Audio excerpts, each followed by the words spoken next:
All right, everyone. So we're here again in Bucharest with Isar, who came all the way from. He came from Croatia, right? Yeah, I went Belgium to Belgium. Croatia and then from Croatia to Bucharest. A bit of a journey, I must say, you know. Interesting journey ending up in Bucharest. It's What actually occasion?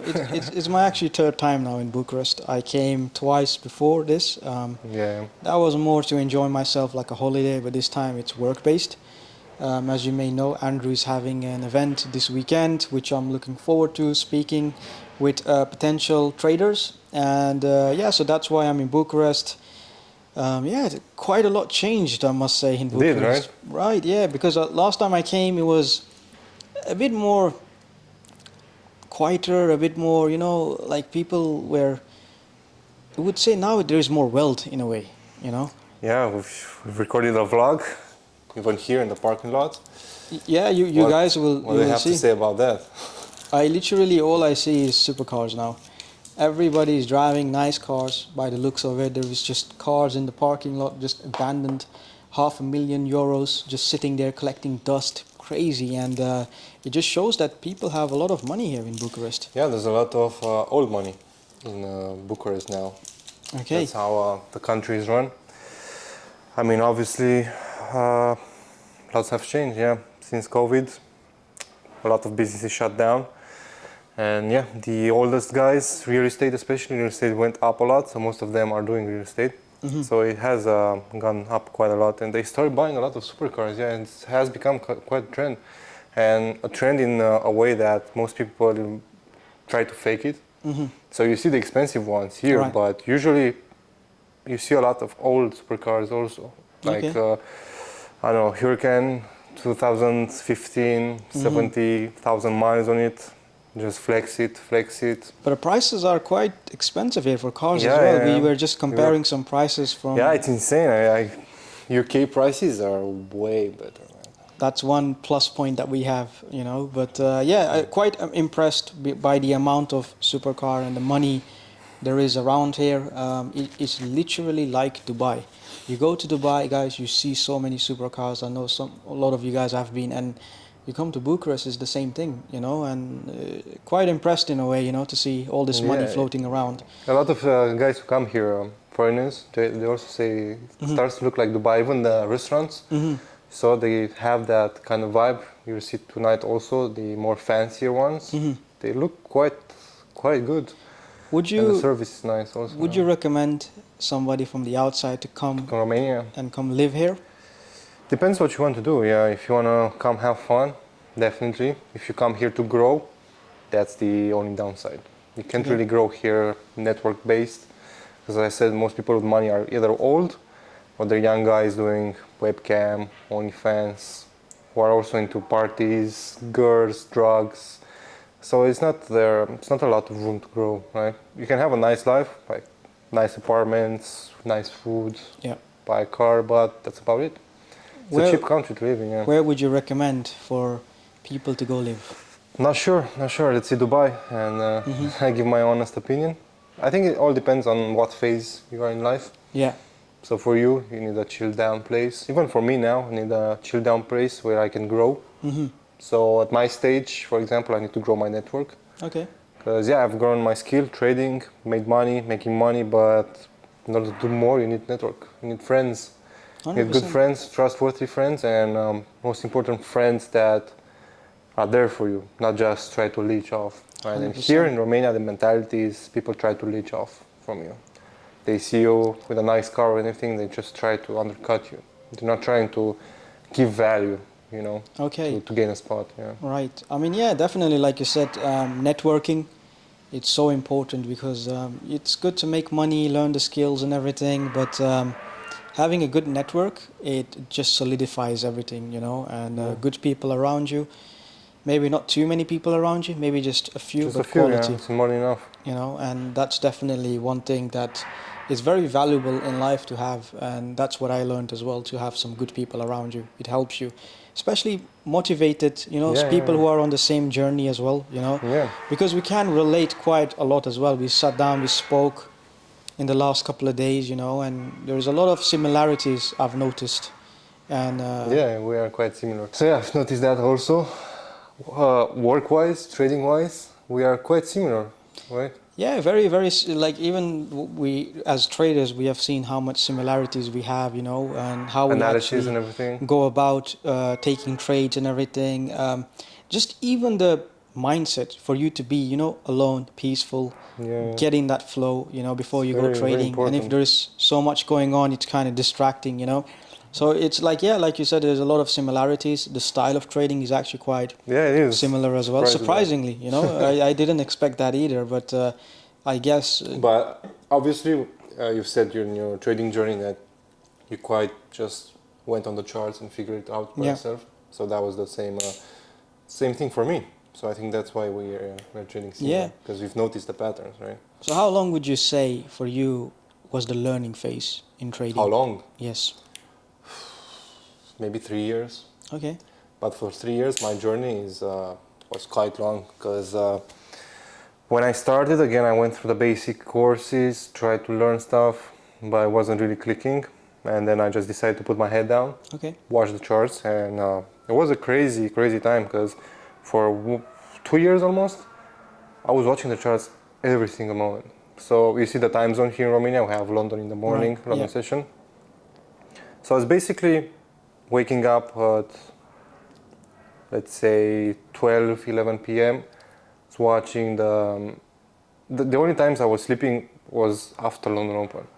So I was watching the markets for the whole day, full day, like London, New York, Asia session. I was sleeping at, I remember I was going to sleep a lot, around 10:30, 11, which is almost near market close.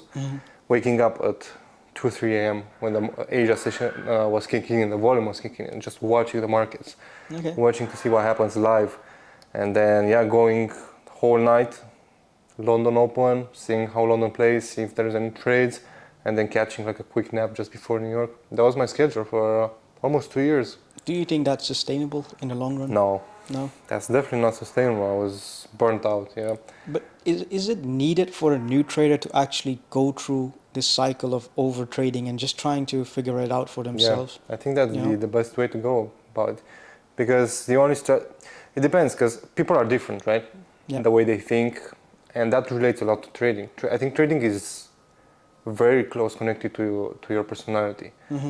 So maybe a trading style works for me, but that may not work for someone else. Right. And that's why I think everyone should just go on the charts, go to the trenches, and see what works for them, see what style fits them. Because I've tried swing trading, I've tried day trading, I've tried seconds trading, even 1 minute trading, Fibonacci, all that kind of stuff. I've tried everything, and nothing was really working. And everything switched when I was like, let's just see what happens, see why the moves are happening, how they're happening, and then I started discovering patterns. Start discovering, like, because you see, trading the same pairs, like you do and I do, you start to notice the patterns. Yes, you start correct. to know the pair. And a big advantage for me was the discipline that I got from playing sports, and also the fact that I have a very, very good memory. So I have a very good, I think it's called like image memory, Okay. Photogenic memory. photogenic memory. So even since when I was in school, my way of basically learning for an exam, I was just reminding myself where in the page the information was, and I Yeah. was just closing my eyes and seeing it. So I think that helped me a lot because I just I don't know, have a memory for patterns. Would you basically, because a lot of people come into trading now, there's a lot of different backgrounds, you know. Is trading for everybody? Do you think anybody in the trading world can make it? Or do you need to be a specific individual and there is only a specific profile of a person that can actually make it in trading? I definitely think there is a certain pattern that people need to have in order to trade because trading is not for everyone. It's very hard. It's very hard. Couple of points. It's hard because first of all, you need to be kind of tech savvy. Let's say. I mean, you need to have some basic understanding about computers, I guess. Okay. I don't know. For us, we're younger, kind of grew with it, so you need to have that thing in you, and also matters a lot of your personality because we're probably introverts, so we don't really like be that social, and when you're just watching the charts, you're just you with the computer, and then that's it. and it's very hard. It's also mindset-wise, it's very hard. Not a lot of people are cut for it, but again, not a lot of people are cut to be successful. Because even if you start a business, you need to have that certain mindset. Just need to push forward. You fall back, get back up. And this is also harder because numbers are on the screen, right? Okay. Yeah. So when you see numbers on the screen, it's not real. So it's very hard to fall in that trap where it's just you don't feel the real value of money, right? It's just numbers, and it can go both ways. When you start off, let's say you have $500, you put it in, you just see the numbers, you lose the value.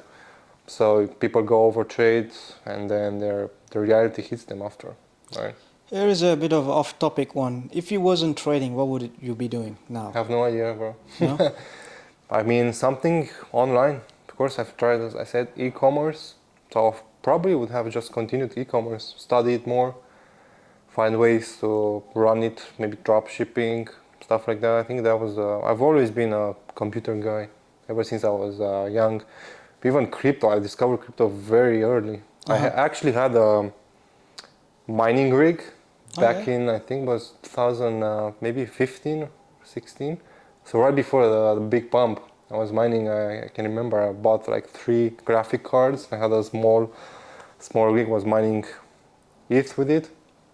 And yeah, I didn't really recover the investment. I sold too early. I think ETH was around $200 then, $300. It's pretty early. Yeah, so if I held that, probably the investment would have been paid back. But yeah, I want to try it. And then of course, drop shipping. I tried Shopify. My first business was actually Shopify. Was what's it called? Print on demand. So coming from basketball, I tried to do like a print on demand thing with basketball, and it didn't quite work, right? Right. But it was a fun times, setting up shops, running ads, trying to make sales, get that feeling. You go to sleep, you hope to wake up with some kind of sale, and yeah, quite. But what about you? Your upcoming? Yeah, my upcoming was, pretty average family, middle class. I had a good upbringing, had good relationship with my parents, etc. I'm born in Belgium, so I was studying there. Eventually, I moved to London to pursue basically a journey as an architect. Architect, yeah. Yeah, so I did my whole degree in architecture, 3 years, and then I started working for 1 year in an architect firm. But quickly I realized it was not for me. It wasn't. Yeah, because working for somebody, I don't know, I didn't basically fit in perfectly. So because I was young, I decided to take a risk, because we're young, we don't have kids, we're not married or anything, So I thought like, if there is a time to take a risk and try to figure something out, it's best to do it now. All my friends went on to take on, architecture as a career, and I was just, I quit my job and I started figuring out what I wanted to do. And it was not a very quick process. It was, I think it took me quite a while just to figure out what I want to do in life. And the tough part is seeing your friends progress, because they're getting bonuses, increased salary and everything in architecture, and I'm just there still. You're the crazy guy trying to do something. Just trying to figure it out and see what I can do. So it was kind of mentally a bit hard as well for me, because at some point I started thinking like, am I being stupid? Am I just taking unnecessary risk? Maybe I should go back to architecture and just do my job. And but then I discovered the finance world, and once you go in, there is a very slim chance of going back. But it took a while to figure out the finance world. I tried to trade myself as well. I remember very vividly. I think I put 300 to 500 pounds into my account on a MT4 IC market, and I tried trading it. It was tough. It was not the best. But the good thing was I never really blew an account, and that was purely because I was scared to put like higher risk. So because I was not risking so much, it was very hard for me to blow an account. But it was always stagnant. my account was not going anywhere. I was just always at break even or going a bit in the loss or going a bit in a profit. So, but I still have my screenshot of my account. I remember, you know, Really, that's yeah, crazy. Yeah, £500 in the account. But yeah, it's been a long journey, you know. It's been a long journey. Looking back, over 5 years now, you know, it's when you look back, crazy how fast it goes. Yeah, yeah, I'm just glad I took a risk, you know. I could have easily been in a job in an architecture by now, maybe even getting paid decent, you know. But live a comfortable life. But I don't know if I would be happy yeah, doing that for the that's a long run. fact. Yeah, happiness. You know, yeah. So that's why, yeah, it was good. You know, trading. Once I came across trading, it was quite messy because trading back then was starting to pick up on the social media world. You know, Yeah, I remember. Yeah, everybody. I think we started around the same time, like 5 years ago. Yeah, roughly 5 years Yeah, ago. I was 18. You were a bit older. Yeah, So it was social media. I remember, man. It was full was of full. Yeah, trading the signals. You Miami know, guys yeah, and you know it was and the just UK guys also. Yeah, yeah. UK was full of these guys as well, yeah. and it was crazy because it was giving us false expectations. Hmm. I was seeing people driving these expensive cars and everything, traveling these lifestyle and everything, and I was like, that's You were, gonna be yeah, me. That's gonna be me with my £500 account. I will be able to live an amazing life as well. But if you quickly realize then that that's not the case. You know, No, no, no, it's that's not not the as case. straightforward as it is. But eventually, yeah, I basically tried to build myself. You know, try to go into the corporate world, get some credibility, and yeah, I'm glad it worked out for the best. So you think, I mean, obviously being in the UK, you have a lot more openings, stuff like that, even finance. For me, for example, Romania, we're not that big on finance. Hmm. So for me, it was different. It was just hard work, the trenches, trying to understand. Didn't have anyone else to put my trust in when it Hmm. comes to education.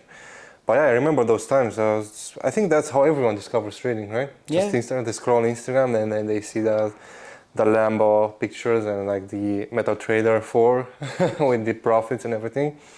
And a lot of people go down that rabbit hole and never come back, right? yeah, it They is never come also back. quite because you start off with wanting to make quick money. You know, you go with this bad mentality in this Yeah. game, and I think to lose those bad habits, it becomes a challenge. You know, it's not easy to just quickly lose it.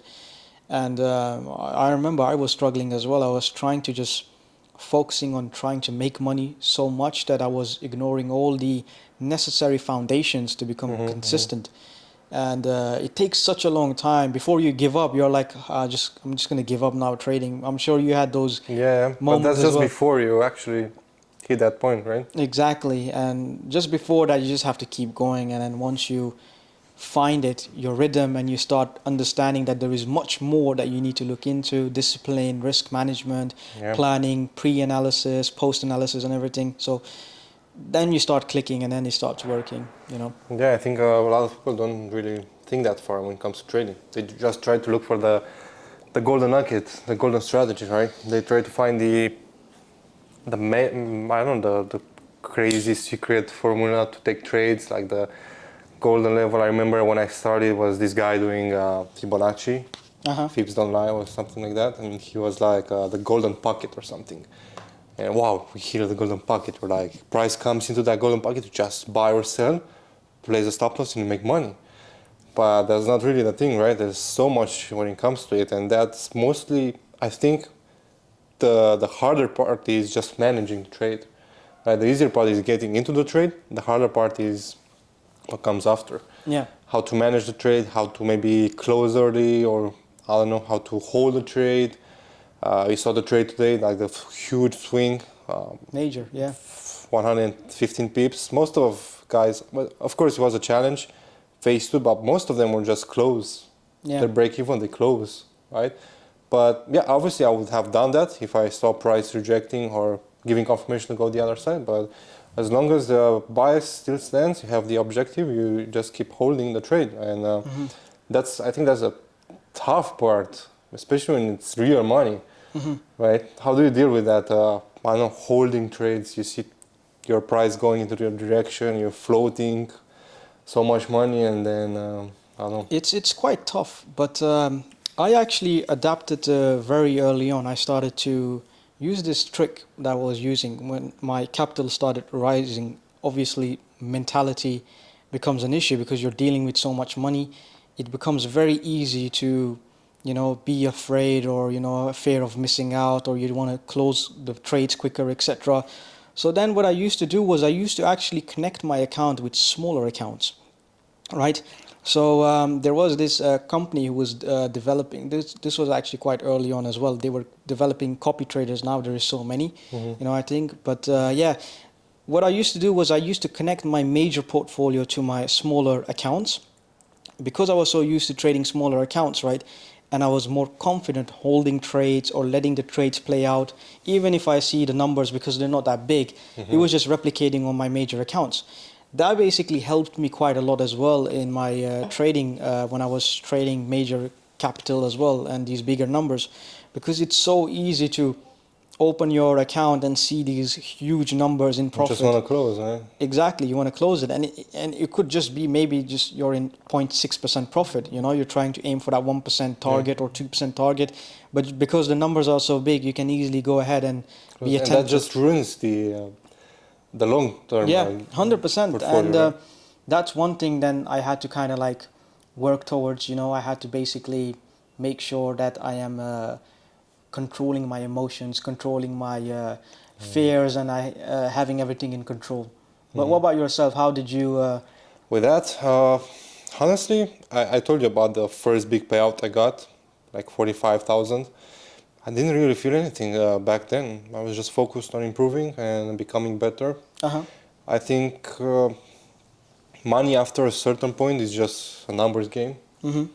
Like after you start making some money decent to afford basically what you want, and then it's just numbers, right? So yeah, it gets tough, especially me trading now this time. Probably in 1 year is gonna be the same, but trading prop from capital, it gets tough because you can't really play the long term, can you? Because the goal for the fund accounts is just to hit the next payout. Yeah. That's the only goal. And I think that's very wrong now that I thought about it in the last couple of days talking with you. I think it's very wrong because you cannot ever play the long game. So let's say you do 1% risk and you have a whole month to trade. Obviously, if you trade a whole month with a strategy, you're going to become profitable. You're going to have profits. But having to switch between fund accounts, like you have a fund account which is break even and you trade it for a week and then you have some profit and you just leave it there for the payout and then you have to go to the next account. It kind of ruins the data stuff, and I think we both are pretty in data, right? Analytics and everything, and I'm also passionate about data and watching that. And yeah, I think that's one of the main reasons I'm gonna switch probably to just trading personal account, because you have that long, consistent gain. Yeah. You're not just aiming for the payout, because that makes you over risk maybe sometimes, over trade, and it's not a bad idea. But yeah, when it comes to holding trades, I've had that quite a lot when trades were floating. I mean, a I've lot. seen your trade from yesterday to Yeah, holding but it that till was not today. real Yeah. money, right?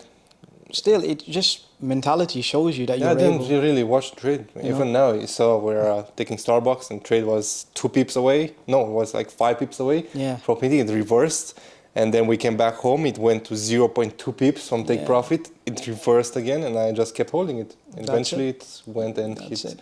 hit take profit, and yeah, passed the accounts. But when it That comes to- shows your experience basically, Yeah, that you have yeah. been doing it and learning from them, because it takes quite a lot to be able to trade like that, be mentality ready, It's very hard. so yeah, it's definitely something. I think that comes with time. I feel like you have to work hard, and with experience that's going to basically develop you as a trader. Yeah, holding trade, holding your bias, that does come with experience. Yeah, and also it comes with your, how do you say, you get detached to the money, Uh-huh. right? So you don't really care anymore. I noticed that lately when I got the $5.5 million funding mark, I just stopped caring about the money. Yeah. It just didn't matter, right? It was just, I was watching my, I don't even look at what's coming in, what's coming out in terms of money. I just look at the end of the month. And yeah, you basically work the entire month, you focus on trading, you don't really look at the money. and then the end of the month you're like, wow, 60K profits. It's crazy. Like how, right? And just watch the bank account go up, and yeah, I think that comes from just not watching not being attached, don't care. I don't know. As I said, after a certain point, don't really need money, right? So what does money mean to you now? Because you have obviously made money, you have made a fair share, and what is money to you now? Now I think it's just some means to get what you want to do done. So when it comes to material stuff, bought a McLaren's, like that's it. You Maybe you were even telling me you didn't really no, get to feel it, no, it or was just a decision within a week. Just happened, a vacation, and just the opportunity came. I got it and didn't really drive it. Now is the first time we can actually enjoy it. So we're gonna share that experience. But yeah, now I'm just thinking about selling the other car and getting a comfortable car. Okay. Just drive it without stress, because having a car is quite stressful, right? I mean, we got stopped last night by the yeah, we got police. stopped last night. Yeah. Fortunately, we were lucky. The policeman wasn't in the mood, but sometimes it can give you a pain in the ass. Yeah. Right, and especially in McLaren, you gotta do all this service stuff, oil changes, you gotta take care of the wheels, you gotta take care of the engine, you gotta turn it on, leave it for 2-3 minutes to warm up, then after you drive it, you need to let it cool down for hours. It just becomes a pain in the ass, right? When it comes to material stuff. I mean, all you need in life, us as men, honestly, just have a place to live, food to eat. Yeah, and we're just, quite simple people. yeah, you just know? do what you want, right? All It's these simple. extra stuff is just like bonuses, basically. Yeah, So to make exactly, life yeah. a bit more adventurous in a way, and 100% I fully understand you when you're talking about What's that. money for you now? To be honest, Just for the long term, right? yeah, just to be Building. able to support my family, Yeah. making sure they're okay, and for me to live without really having to worry, because obviously I think for you as well, we've seen the bottom side of it Yeah. as well, Seeing not when being money is able to pay the everything. bill. At that point, money is everything to you because Yeah. you don't have it, and I think it's as simple as once you have it, you kind of lose value of it. Exactly, yeah. Unfortunately, that's true, but I think money is just a tool to buy, access, have a roof over your head, feed yourself, support your family and everything. Yeah. And just because we don't want to go back to the old ways of not having money, we just keep pushing harder and harder because we don't want to ever go back. Even if we can't possibly go back, right? Yeah, It's I very think, hard. yeah. But then even as well, working becomes like a Normal passion, stuff, it's yeah, like passion. what else are you going to do if you're Yeah, not exactly. working? We wake up like, do some work. Right? Just sit down and do what? I don't even know what I would do, if it was not work. So it's always fun to, analyze the market, put in some orders or just do some meetings, build businesses and everything, So I think as men, we like to build. I think we are inclined to just build, which is the fun part, I think. Yeah, I think it's the fun part. What do you think is the, let's say, monthly income or just overall cash savings that you need to have to basically, I mean, after what point do you think it's just stops becoming such a big thing? I genuinely think, first of all, that once you start earning about 10,000 a month, that is actually when your life will change. You will actually see the different quality of life. You can actually do whatever you want. You can eat at the best places. You can live at a good place. You can have a decent car as well. You don't really need to look at the price tag anymore when it comes to daily life anymore. And I think that's the big switch from going to somebody who's worried how to make money or looking at the prices and everything, to actually going to something comfortable. Then you go up a next step, you can go up to 50K to 100K, Now you're basically living a extravagant life at that point, you can actually start chartering jets, you can live good life, you can travel and everything. And but at that point, you can potentially do everything you want except buying maybe a couple of $1 million mansions, hypercars, buying a jet. You're not quite at that level. Yeah, but that difference is very small, right? Right, yeah, exactly, because In terms of happiness. Yeah, the real happiness is actually when you go earning 10,000 a month. No, that's when you feel that at that point you're actually getting your real happiness. In my opinion, that's what I have experienced. After that, it's a tool. You just want more and more, and you just basically get to do things, you know, that most people don't get to do, you know. But yeah, I think that 10K mark is that sweet spot. Yeah, because a big thing I noticed when you start making that kind of money, you can also not trade your time for stuff. So you can use money to save time. So even, I don't know, hiring a team like editing, you see it's time consuming, you pay someone to do that for you, or even, I don't know, just ordering stuff, making people go and deliver the documents and everything. Let's take, for example, the car. Yeah. Just to get it registered, I would have probably wasted like 2 days just going to police, going to the. It's just very time consuming. So Right. Yeah. I'd rather just find a company that does that, pay them, I think it was 100 euros or something, and they just deal with everything. I just use a courier, comes over to my house, get a document, get it over there, maybe It's, pay a little bit extra, but you just don't do it. it makes life easy, Yeah, right? It's just the exactly. small things that, you know, we do on a daily basis. To be able to kind of like skip that and have everything sorted behind the scenes is just, it's a good feeling. It's a satisfaction that you get, and you can basically focus on doing things that you actually enjoy, you know, work or whatever it is, spend time with family, you know. And I think, yeah, that little difference does make a huge impact in our lives as well. Do you think trading is a good way to make money? Trading, Yeah. I think it's a very risky job, you know. I wouldn't suggest, if you're somebody who's starting off and wants to make money, to make trading your primary goal to start making an income. It's crazy because every big trader says that. Even I say that. Yeah. Yeah, because it's not, like, you need to understand that it's not stable income. Yeah. And you don't even realize how long it will take to be able to be consistent and be a stable trader. So can you live, let's say, 1-2 years without an income? It will be tough, you know. It will be tough, So it's best to have something going on for you, where you have some sort of income, some cash flow. It doesn't need to be crazy big, Yeah, man. but something, right? So you can you basically going. survive, you know. Mm, Once you have it, yeah. you can start investing money in trading and try to learn the skills to be consistent.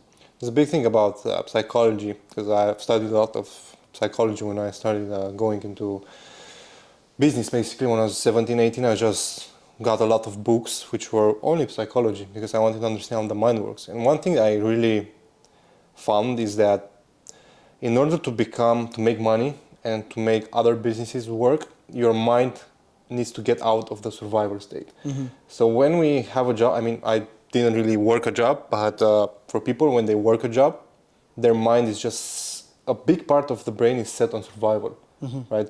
This comes from way back, Yes, cavemen right. and everything. Yeah. It's set on survival. So they have to work, they have to get that thing there, you know, it's like a pain, because you need a place to live and you need food, right? So it's just survival mode, survival, paycheck to paycheck, getting that money and then surviving. But it's been case studies that where when people get rid of that, so they start making some more money that can cover that easily, and they don't have to think about surviving, like Yeah. the next rent or the next, what I'm gonna eat today, I don't have money.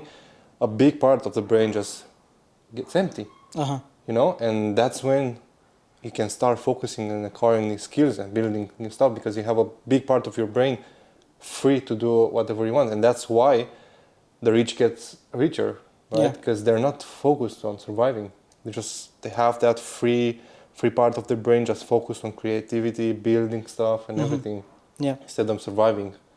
Don't you think that's interesting? I think it's very true, and I think Yeah. you put it across very nicely. You know, I think human psychology is an interesting topic. You know, and you would be surprised with how much you can learn about yourself. Yeah. You know, when you go through a journey and you're trying to make it, you would be surprised what you're capable of doing and what you can do once you actually get to know yourself. You know, I think one thing with trading is as well that, you know, when I was starting off and I wanted to make money or I was surviving, you know, you learn so much about yourself, you know, and it also basically changes you as a person, because once you become a consistent trader who is basically making stable income from it, you will understand that you will be very patient. You'll become patient, you'll be more logical, you know, you'll be basically more, you look at life as risk to reward.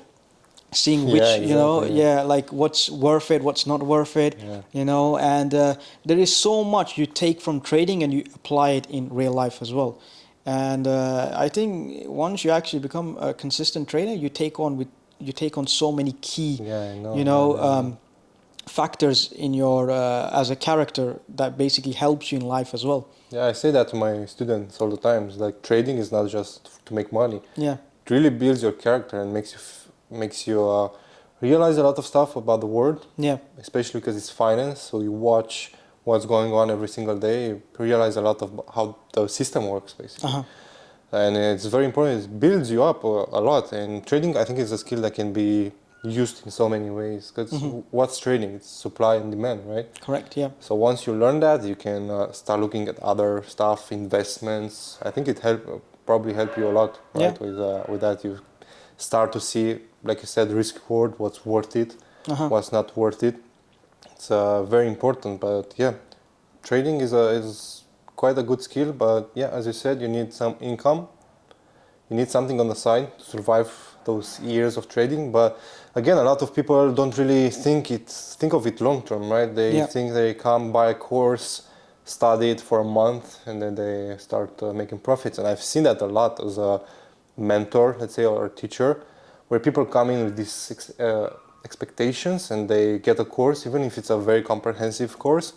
They get in the course, and after a month or two, they're like, "Oh, I'm not happy with it. I've not learned anything. I want my money back." It's like you just starting for a month or two, like you don't even know anything yet, because the brain takes time to process, right? Even studying anything takes time. You read 100%. it, and your mind processes it in maybe a week, 2 weeks, maybe a month, and then you keep studying it, and it just keeps adding up. So I think that's the thing that ruins trading and ruins a lot of traders coming in and they lose money. That's why maybe 97% lose.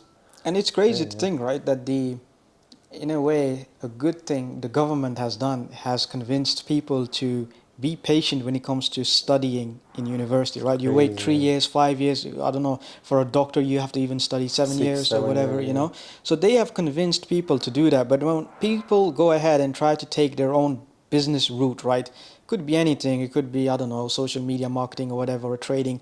They don't have the patience anymore, you know? And it's crazy to think that, you know, they understand that to become a doctor, you need to study many, many years. You need to have practice to be even a decent doctor, right? To even start being a doctor. Yeah. And then they come into trading thinking that, yep, I'm going to study 3 months, three and I'm months gonna make 10K a month. and yeah, and why am I not making money now? You know, I should be making money when in reality it takes years. It takes a lot of dedication. But then again, it's just the social media world that has portrayed that, you know what, all you need is your phone, internet, and you can make money, you know? That is true to an It is, extent. It but is true. it's not just as simple as that. Of course, that's just the So much marketing, behind right? the scenes that goes into it, you know, and people fail to realize it, you know. And I think this with this trading world, I think it has a bad image, you know. It's not the most cleanest industry, you know. No, When you definitely say not. that you trade for a living, people are like, oh, okay, cool. I So you're don't a know. scammer. Yeah, exactly, you know. So it has a bad reputation, I would say. Very You bad, but know. I've noticed only when it comes to Forex trading. Because stocks trading, you can't manipulate results. Because Hmm. stocks trading, you need an actual broker to Yeah. trade. Options, same thing. Futures, same thing. Can be manipulated. But when it comes to foreign exchange, Forex, can be easily manipulated. Brokers and basically everyone can scam their way in this industry. I think that's what ruins it. But obviously, you have more experience because I wanted to talk to you about, first of all, the portfolio, like the, what's it called? The audit, Okay. Yeah. like my FX book, which most of the retail traders use as an audit. Like, look, here's my FX book, says real. It's a real account, real results verified versus the traditional way of getting an I account. think my FX book is good for retail, but I still believe that can be manipulated. It can be basically changed, or you know, you can even have a white label broker and you can manipulate your profits, etc., withdrawals, and then put it on my FX book and Yeah. show it as if it is basically legit. But in the more corporate side of things, we do things a bit differently. We basically get the accounts audited, so we have a verified track record For example, a good way is to do a verification service with KPMG, which is a well-known organization who basically provide these services. What they do is basically they audit the accounts. They basically have a few different ways of auditing it. I think one is called GIPS. That's one way to do it as well. So they go ahead and actually study and review all of the things related to your individually, like trading? Yep, individual, and there is actual accountants who are actually reviewing it and verifying it. So it's not just basically plug and play, just put it on a software. It takes time, right? It takes like Yeah, weeks. it takes time because there's actually real people looking into the performance history and everything. They create a report and everything, which is verified by KPMG. So that's something you guys can actually go and check it out on their website as well. Yeah, that's very interesting. And this is something that when you are attracting investors, that's what they're kind of looking at. They're not gonna sit my at Facebook, right? Yeah, like look at my FX book and say, yep, you know what, that's the one. Like gonna give you a few millions trade. Yeah, so there is ways, and I don't think it's well known in the retail space how we do it in the corporate side of things. But I think there is a lot of things that are different in the retail space and the corporate sides. I feel like the retail space is it's a bit of a shamble, it's a bit of a mess, And nobody knows what's going on. Exactly, yeah. So, I get it as well because I started with the retail space as well. I did the same thing and I thought that my FX book was legit, and then I different things, yeah. got to learn that, you can manipulate this, and then even MT4, remember? Yeah, People were showing withdrawals and everything. Yeah, you can manipulate everything. It's just... It's very simple, guys, you can just, there are brokers who basically pay traders or influencers, I would say, to market the broker. I've seen quite a lot of this, yeah. And I think the commissions are quite handsome as well. You get good commission. I've got offered a deal like that. Actually, was for first world countries. It was like $200 per sign up, and the minimum deposit was like $300. So they give you almost all of it, which is crazy if you think about it. That's one thing. But that's based on stats, right? Because they know people are not just going to deposit 300. They're going to deposit 300, maybe they're going to lose it, and then they're going to put more in. 100%. And I think a lot of these guys who do like these free signals, guys, I hope you understand that it's not really free, right? They're getting you to sign up to their affiliated broker so they can get paid. So it's not like, it's free, go ahead and join, blah, blah, blah. And they sometimes intentionally lose. So I've seen it. money, yeah. I've even heard situations where the influencer tell them to open an account and open a one lot trade straight away so they can get their commission. It doesn't matter what trade, just open a one lot trade, because they get their commission once they put their first one lot in. And that's morally wrong. You're just basically wanting the bad for your followers. I don't understand how you can do that. They're your followers. They basically follow you, or they might even look up to you, and you have the tendency to basically get them to sign up quickly on a shady broker and just use one lot so you can almost lose your money. On gold. There you go, on gold as well. And eventually they get paid their commission, and then they can go ahead and buy these fancy cars. It's very tempting, not gonna lie. It's very tempting to do that. Yeah, it is. I remember I also got offered once with a specific broker as well, and they were paying quite heavy, but I don't think that's for me anyways, And in terms of like brokers, because obviously you have direct connection to the liquidity provider. Yep. Can you talk a bit about that? Yeah, I'm also so interested, basically if you have a specific amount of funds, you can basically just connect your account or trade straight with the LP. But how does that work? Is it still MetaTrader? Is it still a broker? Or They have a terminal. You can use their terminal, backend, etc. There is so many LPs now who are offering basically services. So what you do is you basically have to have a minimum amount of fund, right? Not demo or simulated, all of that stuff. It needs to be real money. Real, liquid. So you can basically get an account with them and you can start trading with the LP straight. And what that does is it kind of removes the broker, the middleman, out of the way, because the broker, of course, is taking his commission. He's trying to spread, all the dirty tactics they have in the book to be able to, make their money. And the broker is also, I feel like the broker is against the trader as well. They don't want you to No, of course. do well. So that's another thing as well. Do you think it's a big game changer? 100%. If you have the money, if you have the funds to go for it, because you're kind of, you know, you don't want to have that middleman who is trying to, you know, mess you over and trying to slip you, you know, ridiculously, etc., take commissions on it, slow executions, How you did it know, feel when you first placed a trade on the liquidity provider? smooth. Was a big difference? It was smooth, and you don't have issues, you know. And if you even have issues, you have direct, you know, support with them. You can contact and So talk. things like big slippage or stuff like that? No, not really. You know, it's You don't have? pretty smooth and it's very, very functional. And I feel like I said, once you have the fund, I think you should, because you are basically trading major funds, and if you're not taking care of it, and you're just going to some broker, whatever it is, you can. There are some good brokers out Yeah, there, there you are, know. yeah. You know, there are some very solid brokers, the major brokers out there. But But still, yeah. I think it's always best if you have the facilities to connect it to an LP. Yeah, that's very, very interesting. But if you think about it, then why all these prop firms that are saying they have real funds, why don't they have direct connection to the LP? Because the entry is like, what's it, 500K? And most of these companies, they say they have millions to back it up. So why are they I not don't even think they connecting? have the prop firms have the money. I Yeah, feel that's like the they thing. just lie to you and say, yeah, we have the funds and we're giving you the funds, but do they have the funds? I don't know. Because it will make sense, right? Because if they are directly connected to the LP and they just connect the profitable traders, you shouldn't have slippage. You should have good conditions. But I don't think, I think for them No. it's just a marketing game where they can just Yeah. market it as much as I can and eventually basically get the fees and just have that pot to, Yeah, I know. you know, manage that, I think. But guys, if you haven't watched the proper video, watch it. Yeah. We went into details. Now it's going to be more trading-wise. So trading-wise, what do you think matters the most in terms of, I don't know, becoming I think the profitable? most important thing is risk management.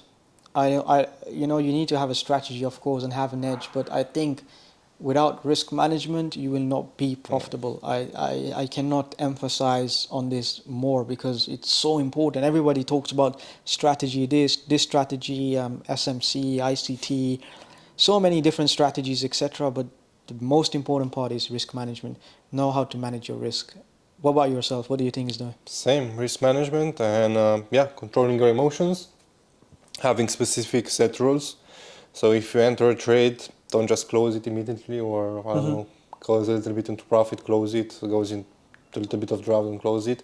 And it's very important to also know where to basically place your stop loss.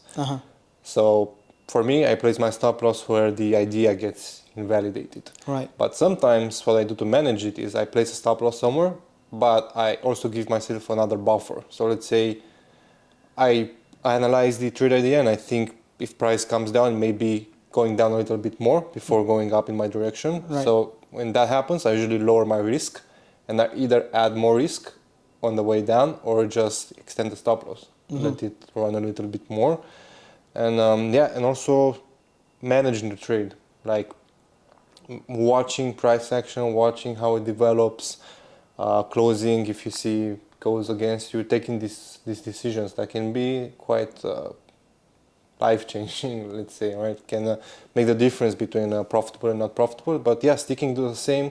I think the same case studies you call them, same entry types. Yeah. So don't jump from pair to pair, from time frames to time frames. Just do the same thing consistently and watch the results Correct. over Yeah. the time. Yeah, I think people fail to do that, especially risk management. That's the reason why people fail, but they know why they fail. It's like Yeah, they do, and I think another important factor is that they make these mistakes, but they refuse to learn from these mistakes, Yeah. or even look. Let's say you lose a trade, right?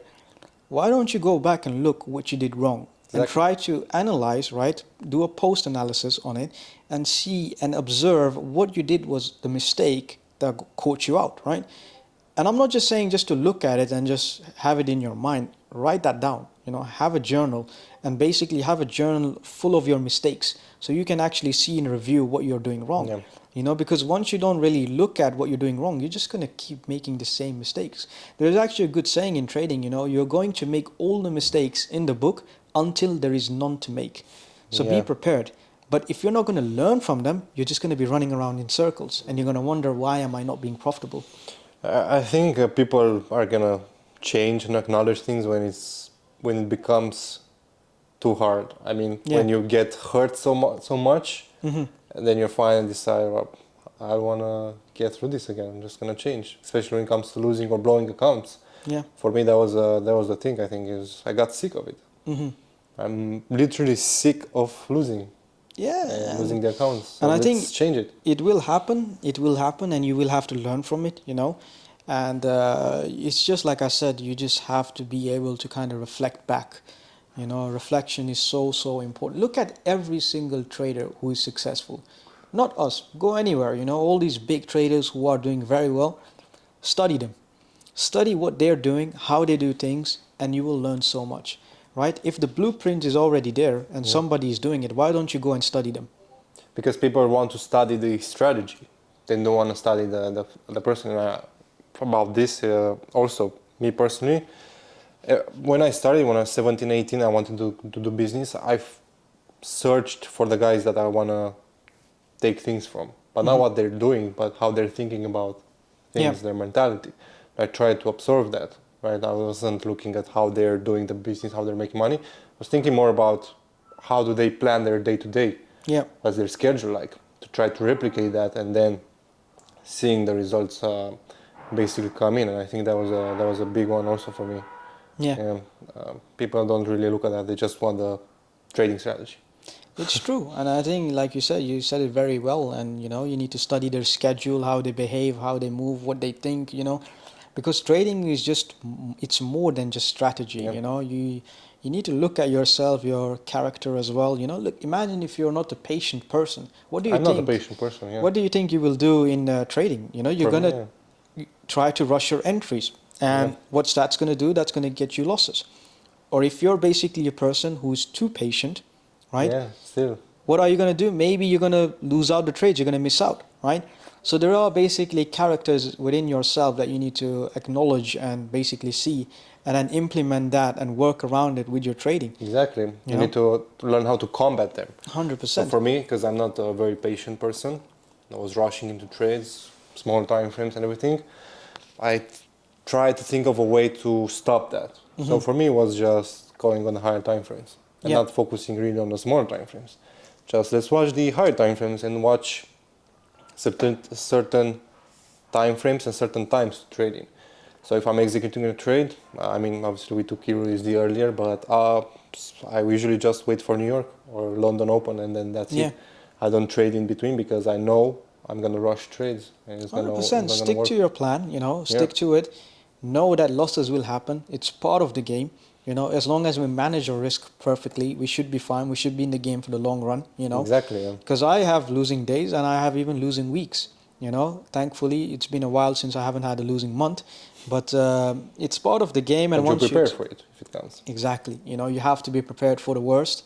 And once you know what you're doing and you have your plan, I think you just have to follow it, you know. And a lot of people don't even have a plan to start with. Yeah. But what do you think about the trading versus life balance? Because obviously trading is just you sitting on the laptop, stressed out, analyzing, taking risk and everything. How did it reflect to your personal life? Yeah, it needs to be balanced, because I remember at the start I was putting a lot of time on the charts as well. A lot of time trying to understand it, etc. I think in some ways it is needed to get the experience, because you can't fast forward life. You can't go into the future and make life go quicker to get the experience. So what you have to do is you have to spend time going back and trying to understand how market moves. So spending time is important, but then you also need to realize and understand that there is going to be times where you're just going to get burned out.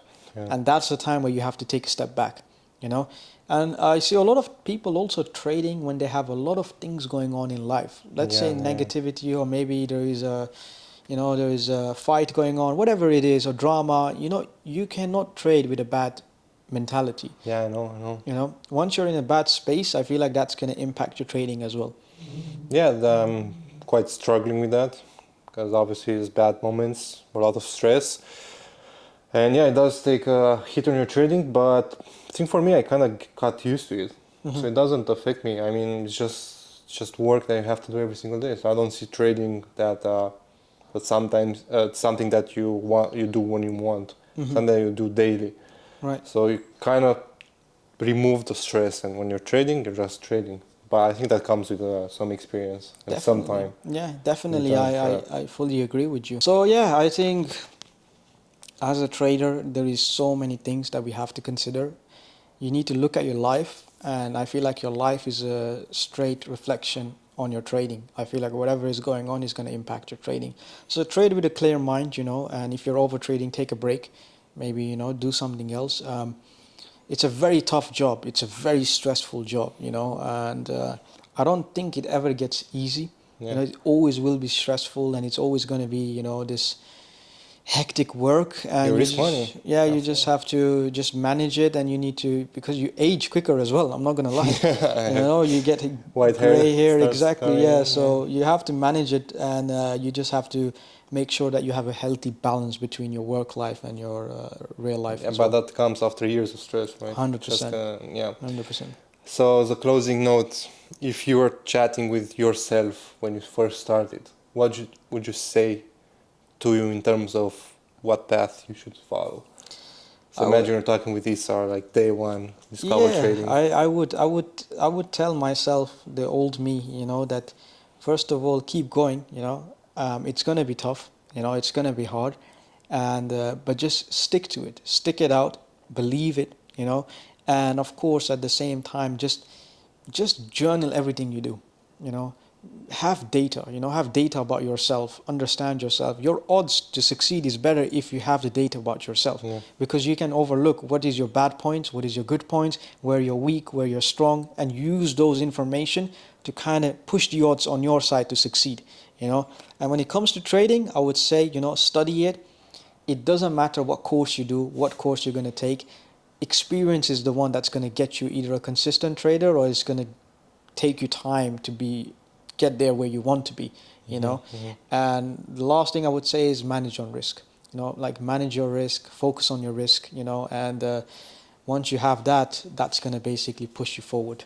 You know what's interesting? Because always when I get that question, I I talk about stuff like that, but you wouldn't do it, right?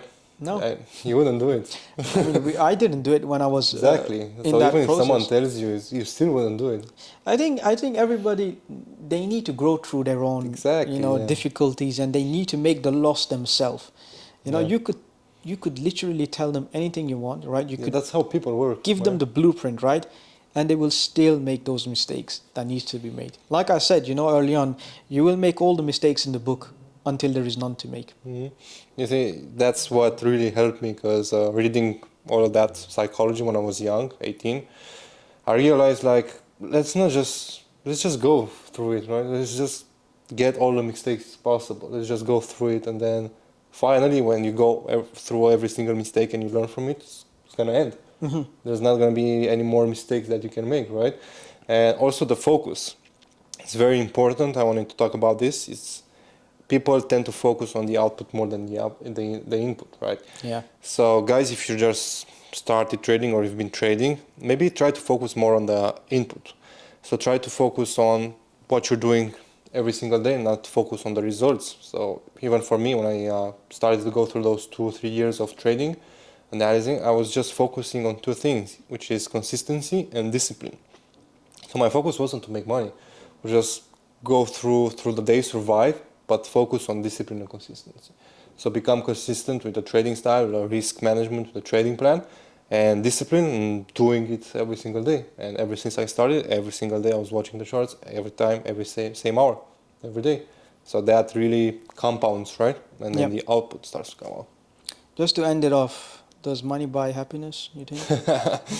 I think it does.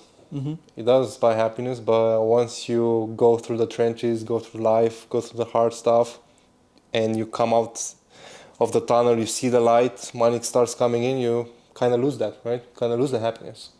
Kind of lose it because, I don't know, it just happens. I think you All I know see is that jet cost $100 million. the jet costs 100 million. Maybe that's happiness. I don't know. No, Maybe but that's yeah, I it. think you put it across nicely. Yeah, it does buy access, makes your life Access, easy. yeah, exactly. And then obviously, if you have an easier life, you'll be more happy, and if you get to spend time doing the things you love, you'll be happy. Yeah, but us traders, we kind of need to remove emotion So Yeah, it kind of 100%. removes happiness also. 100%. Because you I- can't be happy when you make money, right? You need to I stay think composed. aim for discipline, not Yeah. happiness. Just aim for discipline because that's gonna basically keep you on track. It's gonna basically do the right things to get where you want to be. Once you're happy, you're usually in your comfort zone, and you don't want to be in your comfort zone. No. So I think that should be it. Thank you guys for watching. Isar, thank you for coming to Bucharest. Keep an eye out for the vlog that's gonna come. I think it's gonna be sick if we're gonna do fun stuff. And yeah, see you guys in the next one. Cheers. Thank you.